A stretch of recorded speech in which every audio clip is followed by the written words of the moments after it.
अस्सलाम वालेकुम संगत, क्या हाल है? ठीक हो? फिट हो? खरीत है? तो को पता है जवान थे घर गए उतई सैनल जाती की थी असा उनके बारे ए दूजी वीडियो पढ़ने पाए।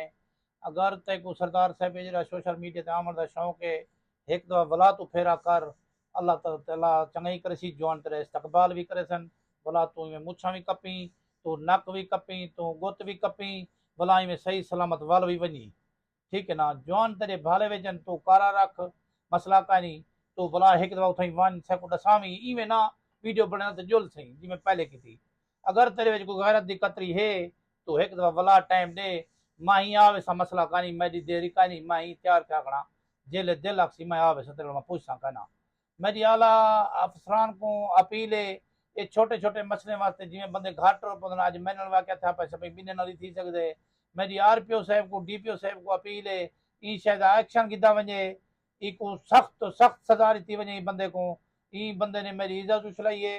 असा शरीफ आदमी है, कारोबारी है, असा ओवरसीज पाकिस्तानी है, असा गैर मुल्क अपना बिजनेस करेंगे हैं, गरीबें की हेल्प करेंगे हैं, यतीमें की हेल्प करेंगे हैं, बेवा की हेल्प करेंगे हैं, सुलह सुलह करवेंगे हैं। असाजा ए नारा है, सजा ए नारा करी झगड़े वाला। अल्लाह खैर करे। ए बंदे से को टारगेट की, मेरी पूरी कौम को टारगेट की, मेरे बुजुर्गों को टारगेट की थी। बहरहाल मेरी इज्जत उछलाई है, अच्छा नहीं काम किया। ते इको सारे बंदे इको लख लानत भी भेजो, ते इको पता भी लाग वने भी सरदार महबूब खां हक ते सच दे उते वे। ठीक है ना?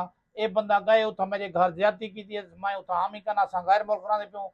इको आगते को गैरत होण तू से को फोन कर, हर बंदे के नंबर तेरे को तेरा हे पिया सजे कट्ठे जरे बंदे बदन तय तू से को फोन कर मेरी मांदा पिया। भला तू खैर खुश वर वनी, मैं तेको सलूट ही करे सा, तेको मैं इस्तकबाल ही करे सा, तेको सेरा भी पवे सा। क्या समझी? तो अल्लाह चंगाई करे सी। मैं भी आवे सा पहले मेरे जरे भिरा आन बणे जैन भिरा बतरी जैन या मेरे रिश्तेदार तो उन्हें को मिटा पीछे मैं भी आवे सा, टेंशन को नहीं, अल्लाह खैर करे। मेरी आला अफसरान को अपील है, आरपीओ साहब को डीपीओ साहब को इंशाल्लाह सख्त तो सख्त एक्शन की वजे। छोटी छोटी गाल दो राते हिंदे राते बहुत वड्डे मसले खड़े थी वञनि। ॾिठे वे जिमें शहर नाल मसला खड़ा थी गए। असां तो एक शरीफ आदमी है, कोई बिया बंदा हुआ इन घर भी पहुंच वनिया, इन इस्तकबाल भी कर सारा कुछ कर। ये बंदे ने बहुत बड़ी जाति की है। इंशाल्लाह ताला अल्लाह दी लाठी पे आवाज है, ते इंशाल्लाह ताला सारे को ना तो कहीं बी जाते जरूर इलासी। क्या समझे वे? ते ई शायद एक्शन किया वजे, इको सख्त तो सख्त सजा दी वजे। बहु मेहरबानी, कमाल मोहब्बत, वीडियो को शेयर करो, लाइक करो। ई जवान को सड़ी वला वला अपील है, अगर तेरे विच गैरत दी कतरी है तो सन को टाइम दे, या सै को टाइम दे, या तू वला एक दो वाला इवें ना इवें आके वने पिया खणी इस्तकबाल करे तेरा, तेको शेरे भी पवे सू, तेको खुशहाली भी करे तेरी। भला तू इवें सही सलामत वल भी वनी, मैं तेको सलूट ही करे सा, तेजे मैं खुशकिस्मती होसी तेरी, तू भला वल वने में। बहु मेहरबानी, वीडियो को लाइक करो, शेयर करो। ये तले मैं हूँ शख्स का फोटो भी लेना पाया, को लख लानत भी करो सारे बंदे। ये बहुत बड़ी जाति की है, सैनल बहुत बड़ी जाति की है। जेरे अच्छी नस्ल के बंदे अच्छे खानदान के बंदे वो बंदे ये काम नहीं करेंगे। होसे बिरादरी सरे भीरा सरे शाहजहान गम्या ये सरी पूरी कौम को टारगेट किते। सरे खोसा बिरादरी बलोच बिरादरी सरे सिर दे ताजन सरे डिजी खांदे सिरन। ए बहरहाल खोसा नहीं, एक कीड़ी वा बंदा है। एक खोसा होया तो ही ना करया। क्या समझे? खोसा कलौम कौम बलोच कौम है, ये सारी कौम को पूरी को टारगेट की, सारे बुजुर्गों को टारगेट की थी। सैनल बहुत बड़ी जाति की थी, भावे जितना तुझा खोसा कौम ही वे ई बंदे ते लख लानत भेजो। बहु मेहरबानी, अच्छे खानदान दे बंदन खोसे सारे भी तेरे काबिल एहतराम हैं, भिरान तेरे शाहजहान गम्यान तेरे अमर बंजड़े उठन बाणे जितना खोसे भी हैं तेरे भिरान।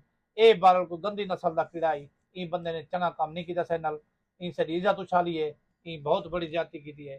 क्या समझे? सरी आला अफसरान को अपील है वला वला ई शायद एक्शन किया वजे, ई बंदे को सख्त तो सख्त सजा दी वजे। जरा बंदे दे कट्ठे वीडियो बनावण त्या, या ए बंदा दूहे बंदे को या बे दे कट्ठे बंदे जरे गए वध्या।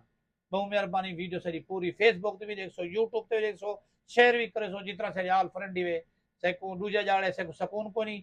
ई बंदे ने सारी इज्जत उछाली है, बहुत बड़ा गलत काम की थी।